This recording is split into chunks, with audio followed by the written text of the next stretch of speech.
Welcome to Mind, Body, Health, and Politics. I'm your host, Dr. Richard Lewis Miller. The mission of Mind, Body, Health, and Politics is to enhance your physical and emotional well-being and encourage community. I say encourage community because I believe that living in community is the most effective and healthiest way for we humans to live. We enjoy one another as a species.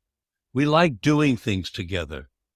We tend to be cooperative and collaborative. We do all kinds of things together, whether it's a sewing circle or a poker game or watching a sporting event or playing a sporting event. Just look around and you'll see so many places where we congregate to be with other people. But while we're doing this, we must also be aware of the fact that a very small percentage of us are very different. These people are predators, and they would dominate the rest of the tribe. These are the people, when we came out of the caves, had the biggest club, and they ruled with the club. And thousands and 10,000s of years later, they're still attempting to rule with the club. Look at the history. As we came out of the caves and those with the clubs ruled, and then we became towns and hamlets, and eventually those strongest became what they called kings or strong men. Look through history and you'll see whether it was the pharaohs or Genghis Khan, jumping forward in history, Julius Caesar, when he jumped and turned their experiment with a republic into an empire. Forward to Genghis Khan, where do you want to go? Napoleon, more recently Hitler, Mussolini, more recently Putin, Bolsonaro, Trump. These are all people who would have us be subjects rather than citizens. It was our founders who, after 1,700 years of kings and kingdoms, where a person could have their head chopped off for no other reason than the flick of the hand of a king.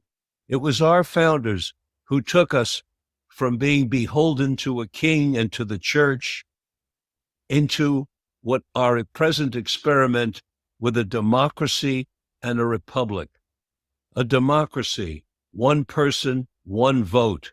A republic, everyone equal before the law, including former presidents.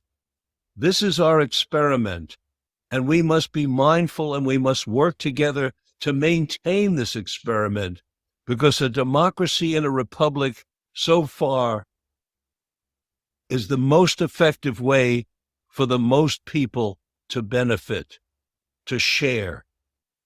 We must be ever mindful there are those who would take this away and once again have us be subjects rather than citizens. Remember to vote. Remember to do what you can to maintain our democracy and our republic. In the words of one of my great heroes, Thomas Jefferson, eternal vigilance is the price of liberty.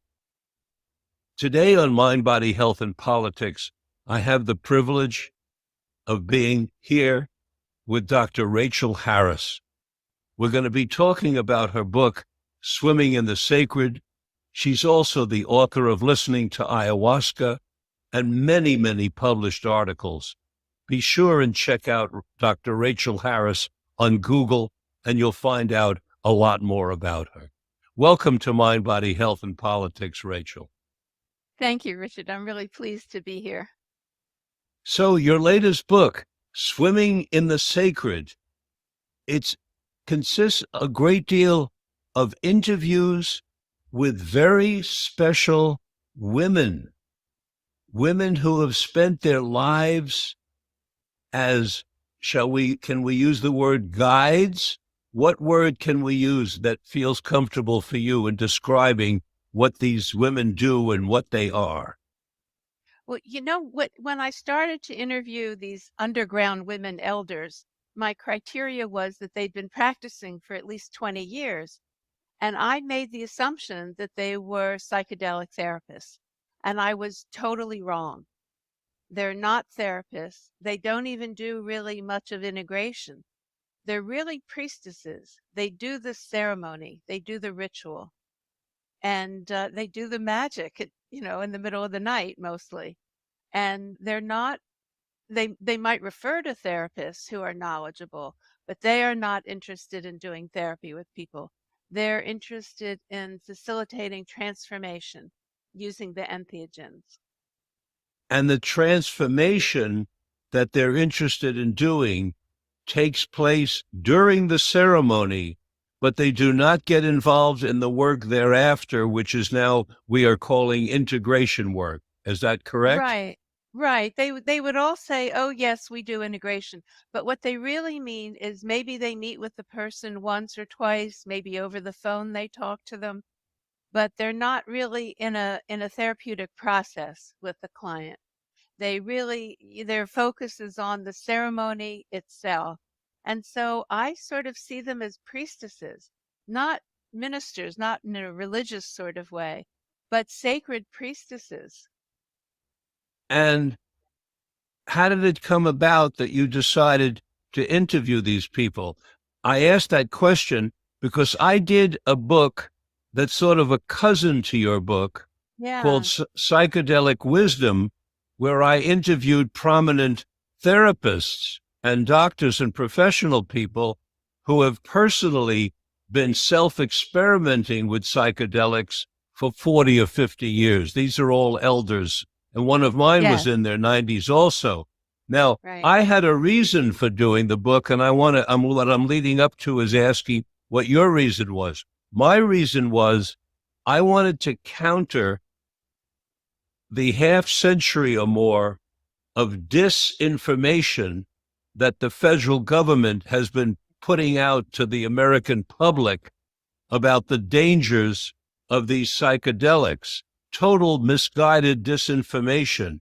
And I thought if the public could see and hear that prominent people, good parents, contributing members of society have been using these psychedelics for many decades, it would contribute towards righting the wrongs that have been done.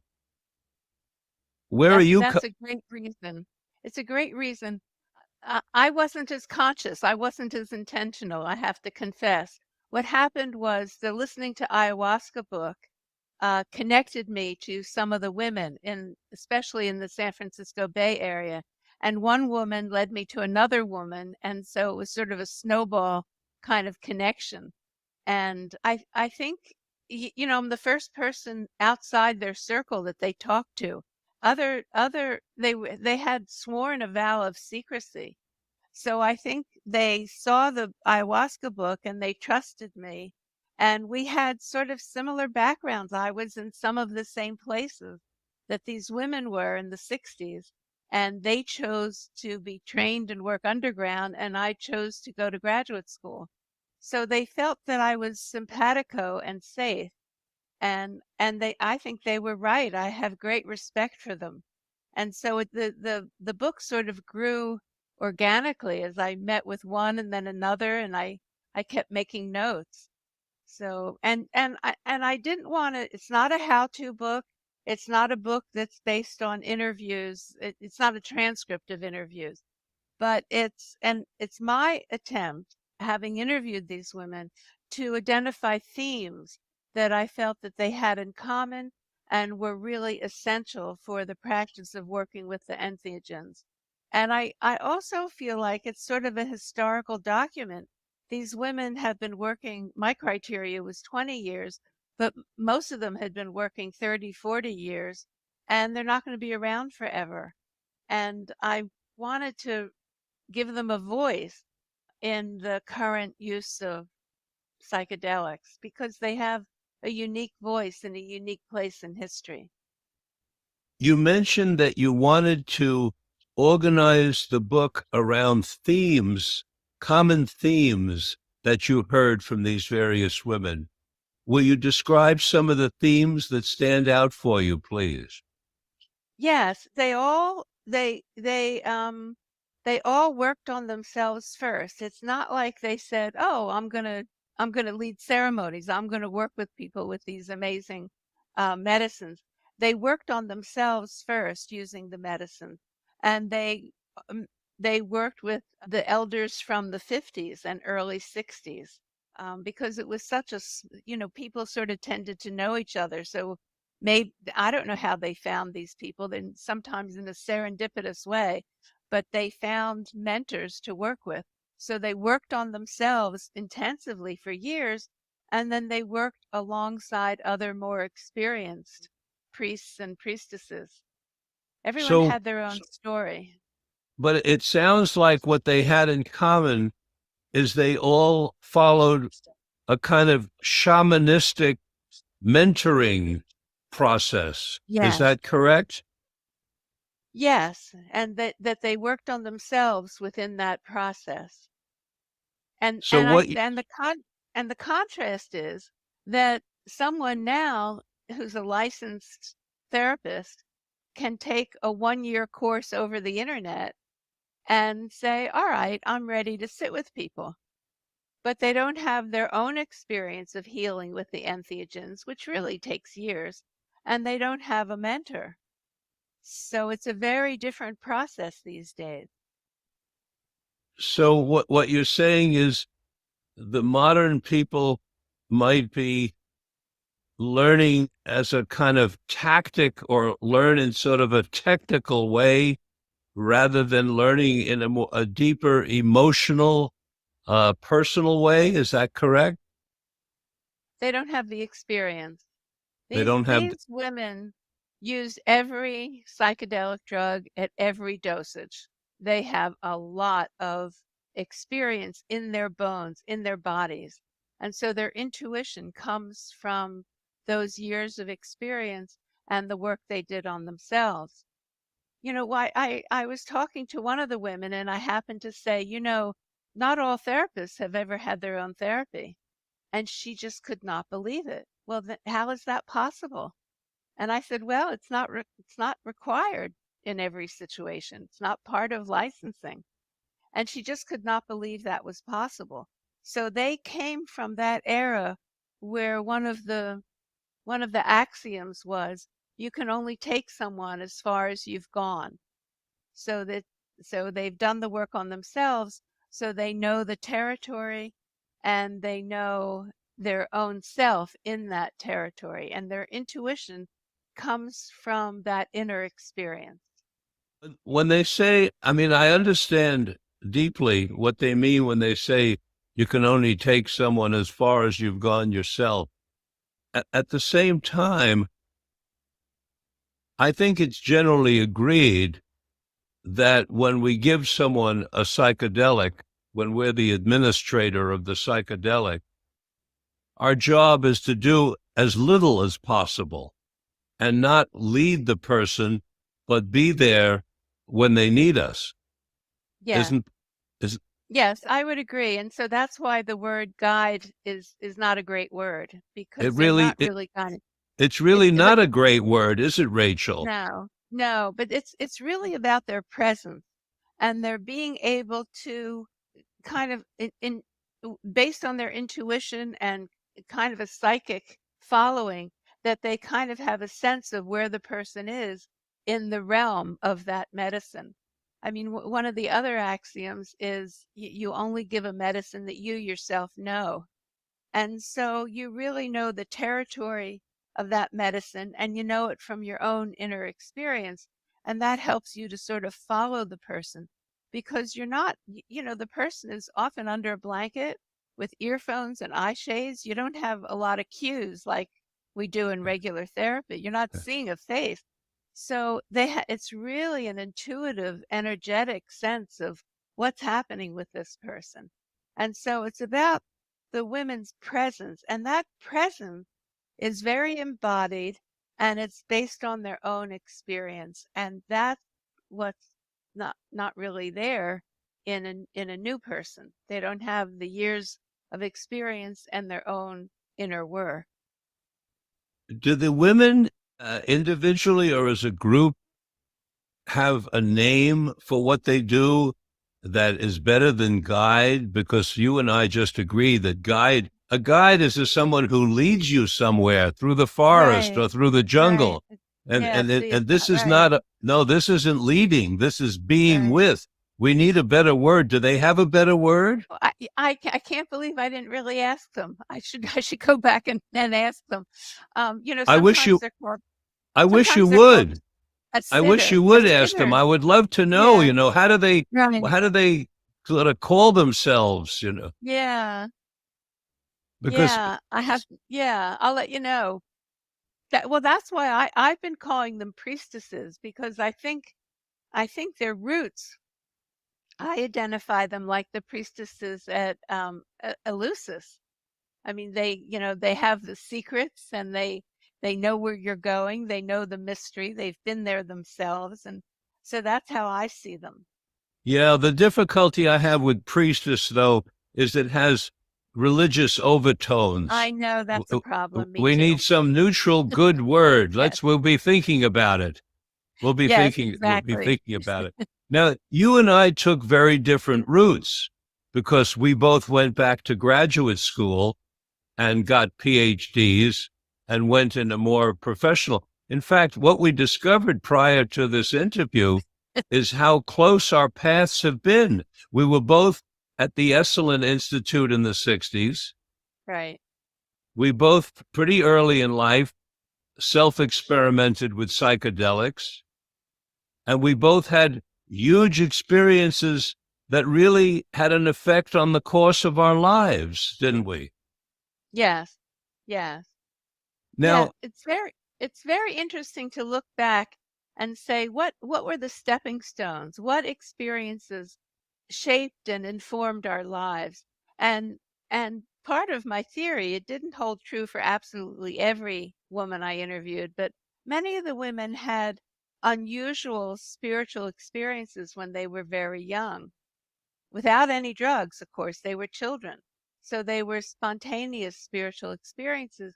And that sort of opened the path for them to eventually find their way to the psychedelic. yes, I read that in the book, how they had many childhood. In fact, I read the whole list that you have. Do you identify Yeah, with any of these different things? I thought it was a really fun list to yes, read and see, which right. ones we could identify with. Well, one of the things that you and I share is that in our early experiences with psychedelics, we had the sense that many people, others have had as well, of feeling very at one with and connected to what we call nature. For myself, I had the sense very early on that I no longer was an animal living on the earth, but that the whole thing was all one big organism and that I was just part of this much larger organism. And so was all of humanity and all the animals and everything else. Uh-huh. So it changed me from thinking I was living on something to thinking I was sort of a cell or part of the something, which is a very Yeah. different feeling. Yeah. And Yes, and that was early. That was in the 60s you had that. So that was before it became more culturally accepted. that experience was 1965 when I ate Oh, 400 morning glory seeds oh God. that Leary and Alpert talked about in the back of their Tibetan Book of the Dead. They said if you can't get LSD, get pearly gates or heavenly blue morning glory seeds. I went out and bought every seed in town. And it wasn't so easy eating 400 No, morning glory seeds. no, no. I'm sure you coughed them up. No, Yeah. but that experience, that first experience was a major consciousness and life changer because of Yes. that sense of unity, because of the sense of connection with everything and everybody, that there was no such a thing as other anymore, that it was all us, and it changed my political views for the realization that we have to work it out collaboratively on the planet. There's no such a thing as winning. Oh, wow. You were certainly ahead of your time. Well, Yeah, I the medicine did that to me. I mean, I yeah, might have been ready for it, but there was some connection between me and the and that, and I knew. And by the way, that first trip wasn't all pleasant. There was some scary stuff as well. yeah, But I learned from the scary stuff for yeah. sure. So you used it well. Did you have someone with you? We two of us took the seeds, and we had two people with us to sit with Ah, us. We somehow knew enough to know yes, that. Yeah. yeah, yeah. But now that was LSD. In my understanding, your early big experience was ayahuasca. Is that correct? No, no. I had LSD when I was in my early 20s in Big Sur. Oh, you did. So I had early, yeah. I was living in Big Sur for a number of years, so there were plenty of drugs around. So I had early experiences. And then I had a big break when I was in my householder period where I was raising my daughter. And pretty much as soon as she was finishing graduate school, then I got called by grandmother ayahuasca and found myself in a ceremony. That's interesting. I had somewhat of a break raising the kids too. And then Yeah, and then I very strongly got back into it because I was ready and I was waiting until I had the time and to be able to do that. yeah. But you came back to ayahuasca, and that's what led you to get involved and write your book, Listening to Ayahuasca. Yes, that's the story. And I wasn't, yeah, here's again a little theme here. I wasn't intentional about this. What happened was, I describe it in the Listening to Ayahuasca book, is that I just signed up for a retreat in this place in Costa Rica that was right on the ocean, between the ocean and the rainforest. I was in New Jersey at the time, and it was February, and I thought this sounded pretty good. And I was just going for a vacation.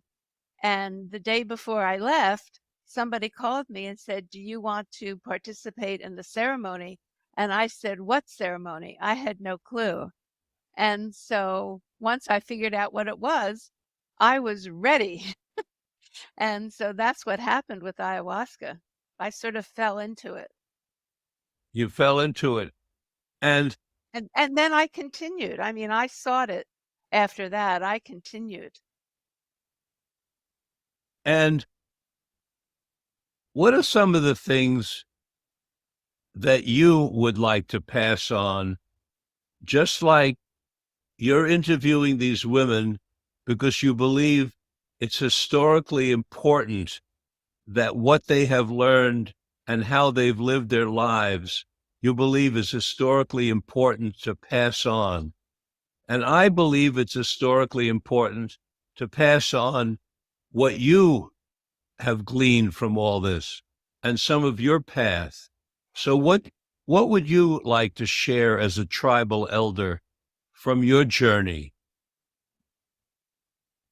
Well, we were sharing a little bit of our experience at Esalen in the 60s, and kind of reminiscing that the word integration was not part of the scene back then. Nobody considered it. And so for me, the focus has always been after the ceremony. What do you do with what you've experienced? So that's been my focus from the very beginning. And how does your experience manifest in your life? And the way these women work is it's in contrast to the research team that are working with specific diagnoses and looking at symptom reduction. The women they're not medically oriented like that. So they're working with people who are seeking healing, but maybe are also doing okay in their lives, and are wanting to have a ceremony for their own evolution. So it's a little bit different. And what they're looking for is signs of transformation in the person's life after the ceremony. So are they living up to their calling? Are they contributing to their community? Are their relationships better?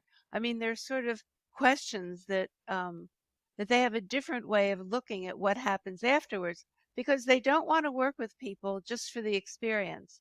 They don't want to have people just coming back again and again unless they're really living their lives in a transformed way. So because the research teams have focused so much on the mystical experience, they're now getting phone calls saying, I'd like to do a ceremony because I'd like to have a mystical experience. So the women have to say, well, we can't just order that. This is, we can't just order that up.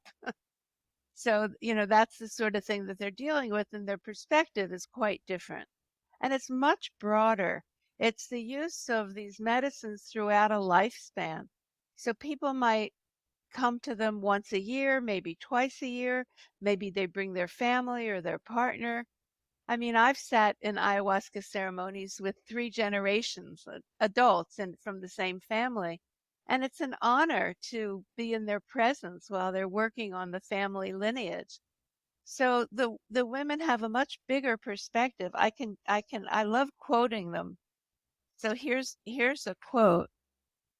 This woman I call the eldest of the elders. She trained with Leo Zeff, who you recommend, The Secret Chief Revised, and it's the one book I recommend for new psychedelic therapists. But here's her, and she's about 90 now. Here's her quote. We are responsible for our intentions and our choices, responsible to ourselves and to humanity. So you get a sense of a really big perspective to humanity. It's a very larger perspective than just reducing one person's symptoms. And so that I think that's part of what I certainly want to preserve. And it raises the question of, well, after a ceremony, how do I contribute to humanity? What's my responsibility and my intention? It sounds like we're really talking about two different populations coming for psychedelic experiences. One group is looking for healing for specific issues, such as post-traumatic stress disorder, end-of-life anxiety, depression, etc. And the other group looking for what we might call transformation or consciousness expansion. They're not Yes, looking to, well, they might also call it healing, but it's in service of this kind of transformation. It's not because of such extreme suffering as the study subjects have lived with.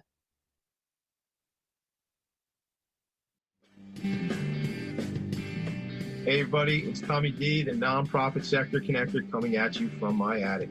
Each week here on talkradio.nyc, I host a program, Philanthropy in Focus.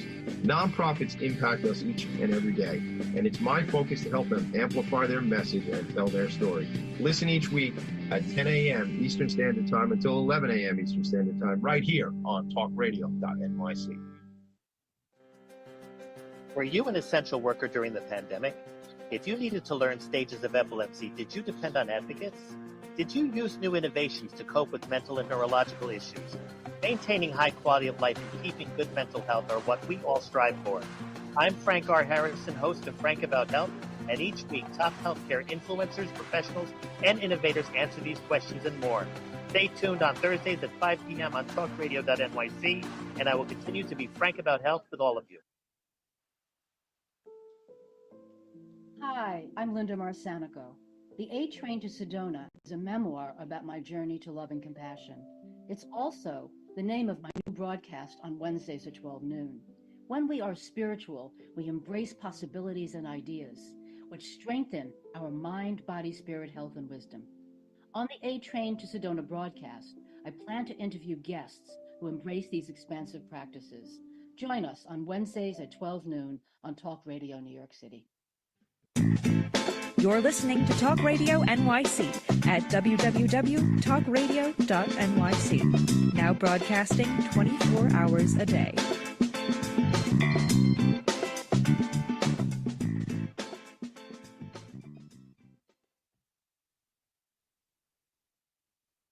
I'm going to tell you a cute story about, you mentioned Leo Zeff, the secret chief. he was a good friend and a neighbor. He lived about 8 houses down from me at a certain time of my life. And we hung out together, and he trained me and gave me just about, all kinds of things from his what he called his GIS, It was GICS, JICS, his just in case stash. He always had a just in case stash, right? And out of his just in case stash, he would pull Ibogaine, he'd pull LSD, he'd pull all kinds of things. And so one day I stopped in to see him, but I was on my way to work at the time. And I was leading this chemical dependence program that I started called Cokender's Alcohol and Drug Program in the 80s. And I stopped in, I said, Leo, I'm suffering from tremendous anxiety. And I said, I thought I conquered anxiety, maybe 10, 20 years ago. And I knew how to handle anxiety. And all of a sudden, I've got this anxiety again. What can you say? And he looks at me with a big smile on his face, and he starts to laugh. And he says to me, good. I say, Leo, what? I'm talking about anxiety, like a terrible feeling in my chest or my stomach, and it feel like imminent doom. And you're saying, good. What do you mean, good? He says, now you'll know even more deeply what your patients are bringing to you. Oh my God. Even telling the story, I tear up. Yeah, he was really an amazing person. I have a question about our lives. I wonder if there's something that we might make of the fact that both of us sharing this journey from Esalen in the 60s till now, 60 years later almost. Yeah, oh, sure. You're living on an island, and I've been living remotely as well, as I told you, at Wilbur Hot Springs since 1972. I came from a combination of the jungle in Florida, but then a great deal of time in Manhattan. For a kid from Manhattan who went to Stuyvesant High School and then graduate school, to be living remotely, after teaching at the University of Michigan and Stanford and so on, to be living so remotely for so many decades, and you're living on an island with 50 people. I think it's more than a coincidence. I don't think it's more than a coincidence. There's something that's worth us, looking into together. Yeah. Well, it's certainly the spiritual connection to nature. And that when I left Esalen, I missed Big Sur more than Esalen Institute. It was very hard to get Big Sur out of my system. And I went back frequently for many years for different social reasons, mostly weddings and different things like that. But it was very hard to lose that experience of living in such extreme beauty. Well, yeah, that, of course, is how I got to Fort Bragg in Mendocino County on the Pacific, because it's very similar to Big Sur, but it's a gentler cliff to get down to the water. Yeah, everywhere it's a little gentler, except here it's kind of a granite cliff, but it's a rocky edge, and the ocean waves splashing up. It's similar. Do you have Starlink? No, some people do here. But you're using some other kind of internet connection? Yeah, and we just got upgraded. The federal government gave money to rural areas, so we're getting, I forget what it's called, but we're getting a huge upgrade. They're just putting it in now. I see. You mentioned something that has been on my mind as I'm conducting interviews with various people in the psychedelic world. and that is the timing of the ceremonies. The people down in South America have a tradition of starting their ceremonies late at night. And Yeah, so dark. many people who have studied down there and come up and lead ceremonies start them late at night. From a science point of view, that doesn't make sense to me and never has. It seems to me that we're better taking these medicines at 9 or 10 in the morning so we have the day when we are at our strongest to be having the ceremony and the experience. Whereas when you take it at night, by 2 or 3 o'clock in the morning is when our diurnal sleep rhythm changes and we get cold. We want to crawl in and sort of get, inside that way. And I don't know what the origin of starting at night was down in the jungle, but I really question the value of continuing that tradition. Do you have any thoughts on that topic? Well, I'm not sure. I can ask someone who might know, but you can see more things in the dark. I know this sounds counterintuitive, but shamanically, energetically, you can see more things in the dark than during the day. And that's a big part of what the shaman is doing. He's seeing into the person's body and singing with an intention toward doing some cleaning. So the dark opens the vision. But aren't we in the dark when we wear blindfolds, whether it's during the day or at night? Leo Zeff always had me wear blindfolds. Yeah, but the shaman don't wear blindfolds. It's the shaman have sort of this X-ray vision where they can see energetically into the body, so they can energetically pinpoint what they're wanting to clean out. And the women that you have interviewed, do they feel that way, that they can energetically see things? Have they developed Well, that sense? there's one woman who trained with a Shipipo shaman, and she would say yes, absolutely, because that's her training and that's her orientation, and she works at night. Another woman trained with Southeast Asian shamans, and I don't know, I'm not sure what she would say. But the rest of the women, most of them work with a lot of different medicines. So it depends which medicine they're working with. So some of them do work with ayahuasca, but many of them work with MDMA and psilocybin. So there's a full range, and that may determine the timing of the ceremony. Do some of them mix the different medicines during the That same? that's begun to happen in ways that I had never known. I just didn't know about, but many of them sort of, I forget, it's called candy flipping or something, where they might start with MDMA and then add psilocybin. So they're really expert at how to use the medicine. And I was interviewing one woman in her garden, and she trained mostly with, I think, certainly a South American shaman. I forget if he's Peruvian or another country. But she, at the end of our day together, it was around 5 o'clock in the afternoon, and she said, "Well, I'm going to drink tonight." And I said, "But you're not doing a ceremony." She said, "No, but I'm serving this medicine, and it's a new batch, and I have to know the medicine. So I have to take it myself tonight, and then tomorrow night I'll do a ceremony with people." So you see, that's one of the axioms of know your own medicine before you serve it. And she was getting ready to do that as the sun was setting. I got Now, out of there. No, uh, I'm not doing it. question. Did the women that you interviewed talk about using a bit of the medicine while they administered it to the other person?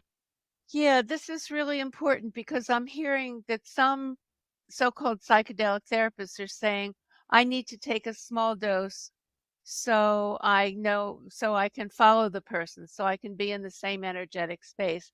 And I have a very strong position on this, and I say no, unless that's part of your tradition, like it is with ayahuasca.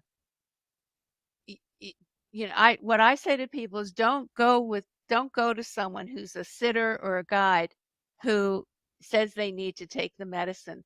If you've taken enough medicine in your life and worked on yourself with medicine, you can follow that person energetically without having any medicine in you. I So that's not necessary at all. I stand with you on that 100%. Yeah, I'm strongly opposed to the guide or sitter or therapist is doing anything but remaining 100% unaltered.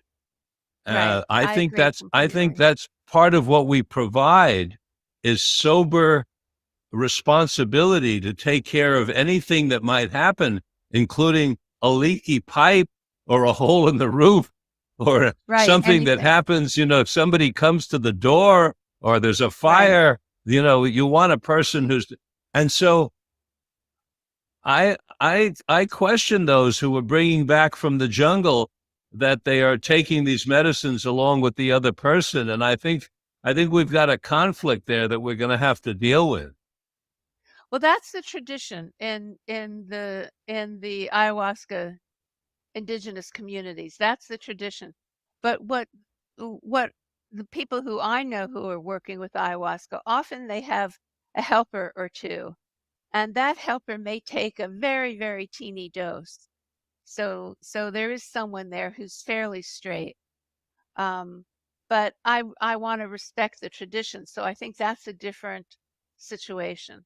But someone who says, well, I need to join you a little bit on this psychedelic journey because that's the only way I'll know where you are. They don't have enough experience. I say, don't go with them.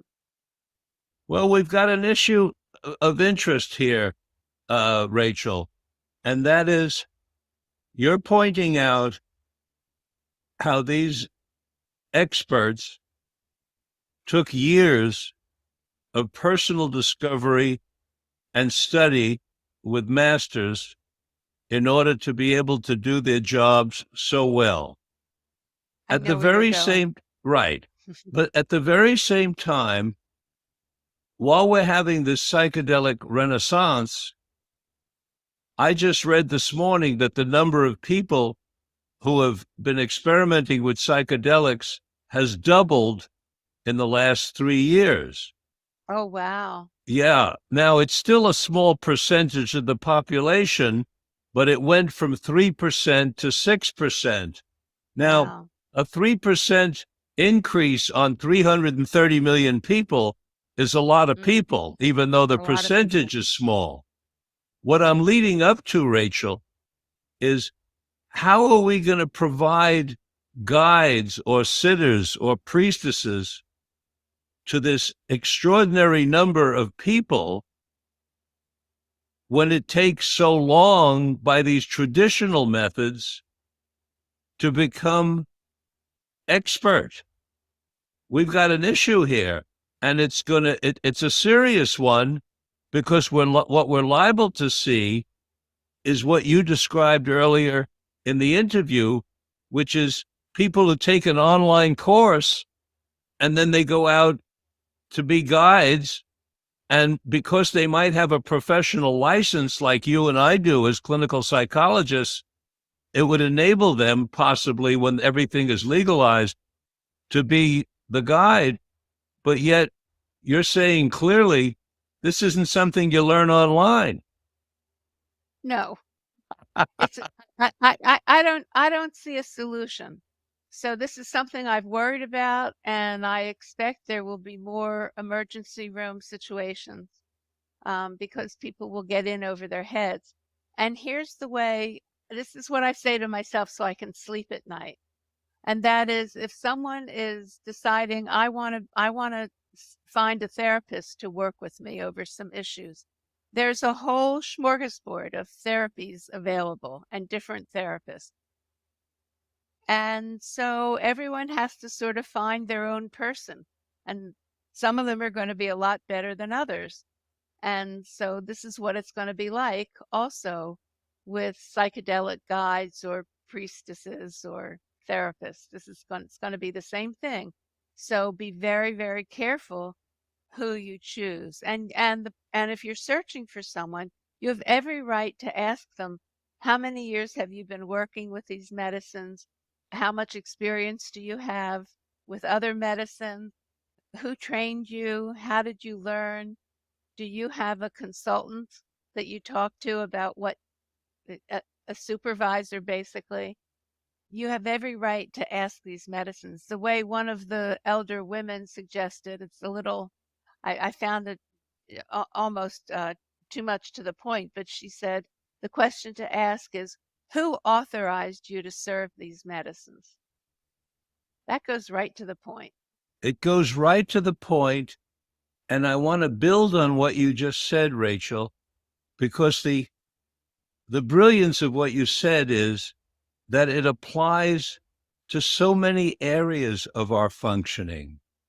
Yeah. Why shouldn't we, when we go to have our brakes fixed for our car, say to the person, shouldn't we be able to say to the person, how many brakes have you fixed before this? When we go for a colonoscopy, shouldn't we be able to say to the doctor, how many colonoscopies have you done before? When we go for various other medical procedures, as well as mechanical procedures, aren't we responsible to ourselves and our families to ask these important questions that you have brought to us? They don't just apply.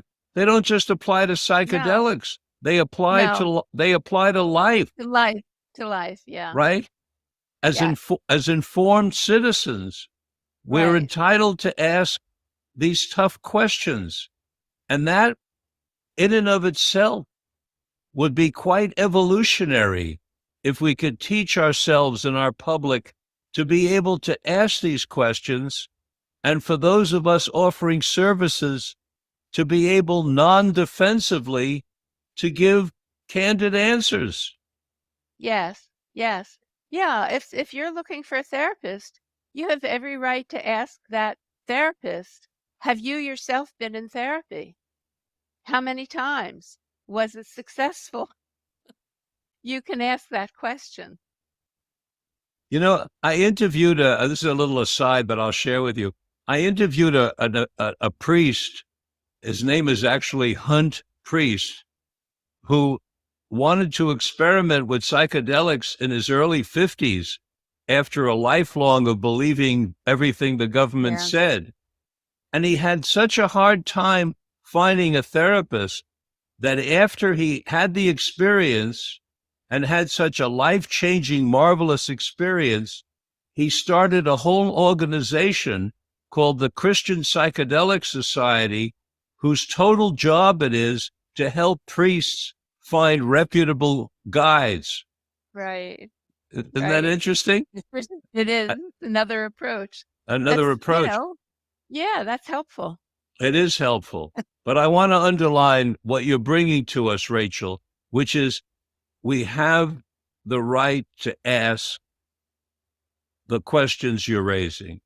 Where did you get trained? How many of these have you done?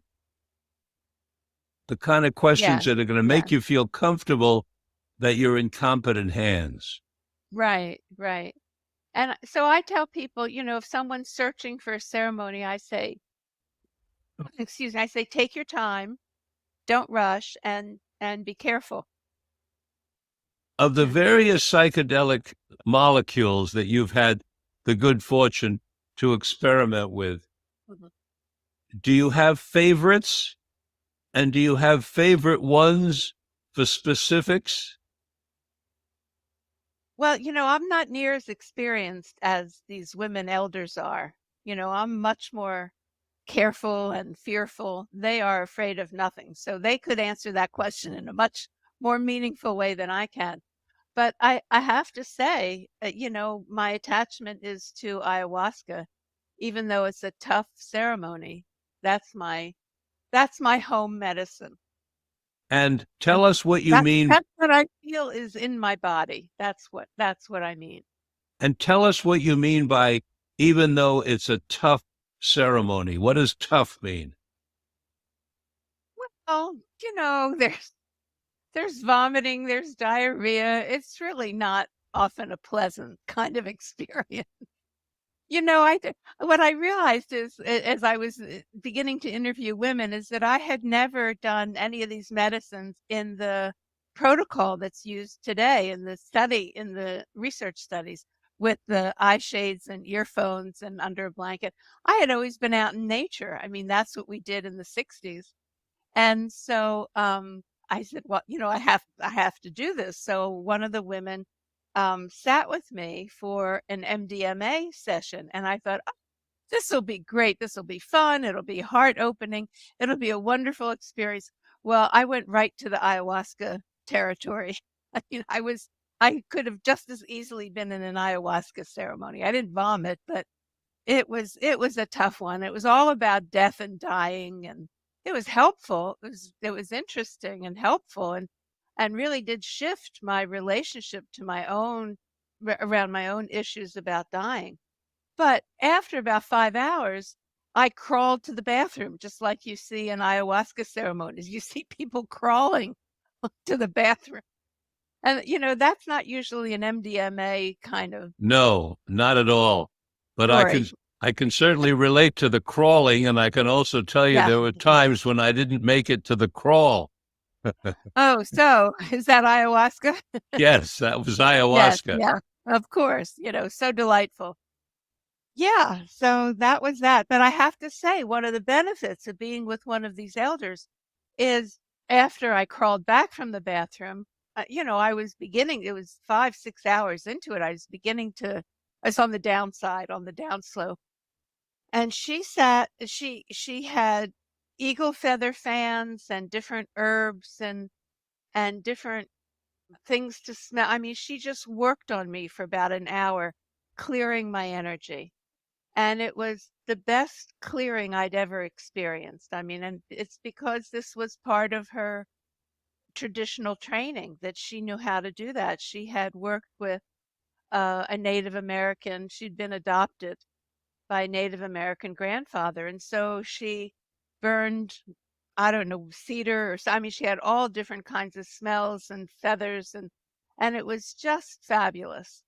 And so that's the kind of opportunity that you have with someone who's well trained and well experienced that doesn't happen when you're on your own. Rachel, we've been talking about the good. Oh, yeah. What about the ugly? Did these women share stories of adverse effects, or do you know of adverse effects, or have you had adverse effects that you can share with us? Well, what I want to say is because I talk to a lot of people in the psychedelic world. So yes, I interviewed these women, but I also spoke to a lot of other women, and not just women, a lot of other people. And anybody who's an old timer, and you might chime in on something here too, knows somebody who was so damaged from an experience that their lives were forever changed and not in a good way. And so there are serious stories of this.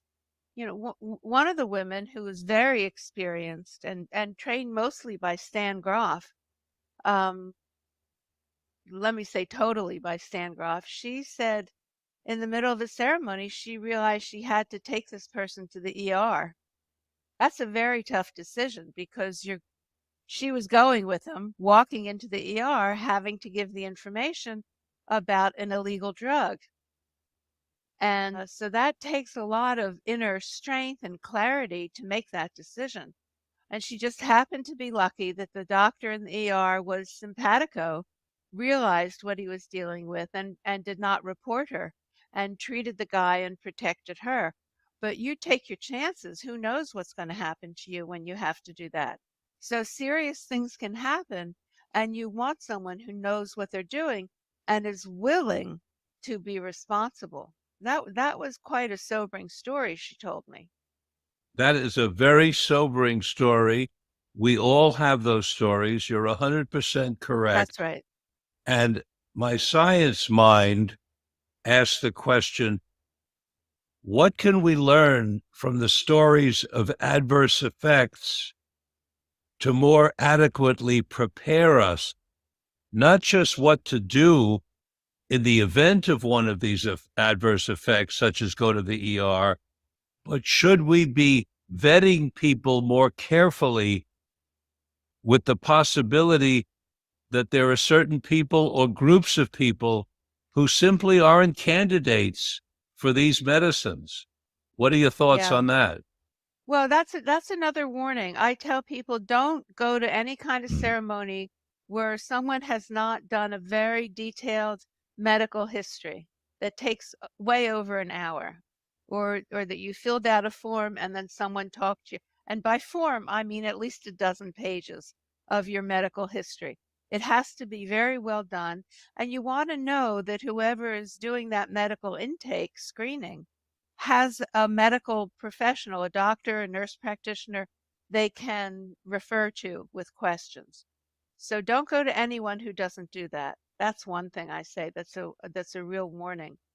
Um, another old friend told me he was in LA in the early 60s, and he knew one of the psychiatrists who was doing a lot of work. And he said, this psychiatrist said to him, I would never take you on as a client because you have an uncle who was schizophrenic. And I said, an uncle? Really? It's not exactly direct. He said, no, he would never. It was direct enough for him in the family history that he would never take him on as a client. So people were, very careful back then as well. Well, what that psychiatrist was saying was, at this stage of our education about these substances, I'm going to be as careful as possible in order Exactly. to take in order to risk your sanity.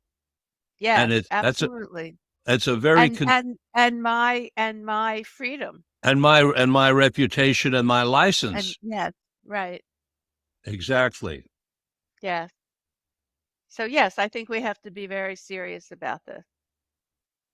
And so you know what I have to what do I say to myself when I worry about how things are going? Because there's plenty of stuff to worry about. Is what I say, well, in some ways we're an immature culture, and we're in the process, hopefully, of learning how to use these medicines in a variety of different ways. So you are absolutely right when you referred to the studies or looking at um, people who need serious help with their symptoms and their diagnosis. And then, some of the work in the underground is for psychospiritual opening. So these are different ways of using the medicines. And the studies are usually completed within 3 months. It's one or two ceremonies and then you're done. But the way the underground women work, people might come back to them every year for the rest of their lives. And I love giving the example of Albert Hoffman, who, was the chemist who synthesized LSD. He lived to be, let me see, I have it here. He lived to be 102 years old. And when he was 97, he did his last LSD trip. So you can see that the medicines can be used over a whole lifespan. And they do different things at different times in life. Well, God willing, and the creek don't rise, Yeah. I'll follow his example and maybe take some on my 100th birthday. Anything else before we close the interview that you can think of? Take a pause if you like. If there's anything else you'd like to share about swimming in the sacred, about your vast experience, about your interviews with these women, Well, any yeah, take, yeah. good. Let me quote Laura Huxley, right? Excellent. Not a Oh, bad source. yes. The most challenging aspect of guiding is to keep themselves out of their client's journey. And that's a big part of the purpose of doing your own work, to keep your psyche, your unconscious, out of your client's journey. Read it to us again. I like that. The most challenging aspect of guiding is to keep themselves out of their client's journey. To keep themselves out of their client's journey. That's what I was saying before when I was saying to do as little Yeah, we have to As learn little, to do yes, as little as possible. yes, elegantly. To do as little as possible elegantly with I'm going presence and awareness. I'm going to take a turn and read something from your book. Okay. This is on page 217, and I can't pronounce the man's name, but he's an Aboriginal elder named Oh David yeah, I can't pronounce it either. Mawil Jarbolai. Very hard to pronounce. But here's the Australian quote. Aboriginals. You have a feeling in your heart that you're going to feed your body this day. Get more knowledge. You go out now, see animals moving, see trees, a river. You are looking at nature and giving it your full attention, seeing all its beauty. Your vision is opened and you start learning now. When you touch them, all things talk to you, give you their story. It makes you really surprised. You feel you want to go deeper, so you start moving around and stamp your feet to come closer and to recognize what you're seeing. You understand that your mind is open to all these things because you're seeing them, because your presence and their presence meet together and you recognize each other. These things recognize you. They give their wisdom and their understanding to you when you come close to them. In the distance, you feel, I'm going to go there and have a closer look. You know it is pulling you. When you recognize it, it gives strength, a new flow. You have life now. Isn't it wonderful? What a terrific quote from your book, page 217, Swimming in the Yeah. Sacred by Dr. Rachel Harris. Picture of the book. Thank you so much for being with us today, Rachel. Thank you so much, Richard. It's been delightful. And thank you all, gentle listeners, for being with us today on this broadcast of Mind, Body, Health, and Politics. We will be with you again next week because we come to you every week. Until then, this is Dr. Richard Lewis Miller reminding you that good health is worth fighting for, and it's essential for life, liberty, and the pursuit of happiness. You're listening